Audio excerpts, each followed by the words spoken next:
கிறிஸ்தவ மக்கள் வைத்த கோரிக்கைகள் முதல்வரின் கவனத்திற்கு கொண்டு செல்லப்பட்டு உடனடியாக நிறைவேற்ற நடவடிக்கை எடுக்கப்படும் என துணை முதல்வர் உதயநிதி ஸ்டாலின் ஒப்புதல். நான் படித்த பள்ளி, கல்லூரி அனைத்துமே கிறிஸ்தவ நிறுவனங்கள் என்றும் நான் ஒரு கிறிஸ்தவர் என கூறுவதில் பெருமைப்படுகிறேன் என்ற உதயநிதி ஸ்டாலின் இது பல சங்கிகளை கோபப்படுத்தும் என்றார். கோவை சத்தியமங்கலம் சாலையில் உள்ள கிறிஸ்தவ பெந்தேகோஸ்தே சபை பேராலயத்தில் கிறிஸ்துவ பிறப்பு திருவிழா நிகழ்ச்சி நடைபெற்றது. இதில் துணை முதல்வர் உதயநிதி ஸ்டாலின் பங்கேற்றார். பின்னர் விழா மேடையில் பேசிய உதயநிதி ஸ்டாலின், உலகமே கொண்டாடும் விழா நமது கிறிஸ்துமஸ் விழா என கூறி அனைவருக்கும் கிறிஸ்துமஸ் வாழ்த்துக்களை பகிர்ந்து கொண்டார். தான் படித்த பள்ளி டான் பாஸ்கோ, கல்லூரி படிப்பு லயோலா கல்லூரி என்ற உதயநிதி, நானும் ஒரு கிறிஸ்தவன் என பெருமைப்படுகிறேன் என கூறினார். இது பல சங்கிகளை கோபப்படுத்தும் என கூறிய உதயநிதி ஸ்டாலின், அனைத்து மதங்களும் அடிப்படையில் அன்பைத்தான் போதிக்கின்றன. நீங்கள் இந்து என்று என்னைத்தான், நான் ஹிந்து, கிறிஸ்தவன் என்று நினைத்தால் கிறிஸ்தவன், இஸ்லாமியன் என்று நினைத்தால் இஸ்லாமியன், நான் அனைத்து மதத்திற்கும் சொந்தக்காரன் என்றார். அதே மதத்தை வைத்து அரசியல் செய்யும் ஒரு சிலர் இருக்கின்றனர் என குறிப்பிட்டார். சமூக வலைதளங்கள் உட்பட அனைத்து ஊடகங்களிலும் பொய்யை மட்டுமே அவர்கள் பரப்பி வருவதாக தெரிவித்தார்.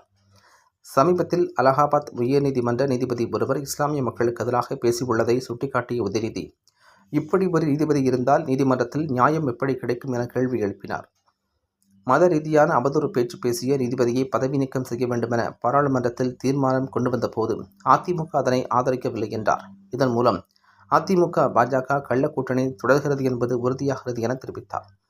சமீபத்தில் நடைபெற்ற அதிமுக பொதுக்குழுவில் ஒரு தீர்மானம் கூட மத்திய பாஜக அரசை கண்டித்து இயற்றப்படவில்லை என்பதை இதற்கு சாட்சி என தெரிவித்தார்.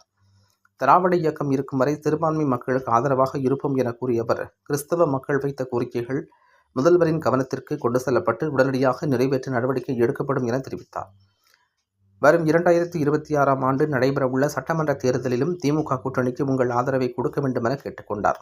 இந்த நிகழ்ச்சியில் தமிழக அமைச்சர்கள் செந்தில் பாலாஜி, கோவை செழியன், கோவை மாவட்ட ஆட்சியர் கிராந்திகுமார் பாடி, மாநகராட்சி ஆணையர் சிவகுரு பிரபாகரன், SBC பெந்தேகோஸ்தே சபைகளின் பிரதம பேராயர் டேவிட் பிரகாசம், தலைவர் KP எடிசன், பொதுச் செயலாளர் வினில் சிதீஷ், பொருளாளர் ஜான்சன் பாண்டியன் உள்ளிட்ட ஏராளமானோர் கலந்து கொண்டனர் என்பது குறிப்பிடத்தக்கது.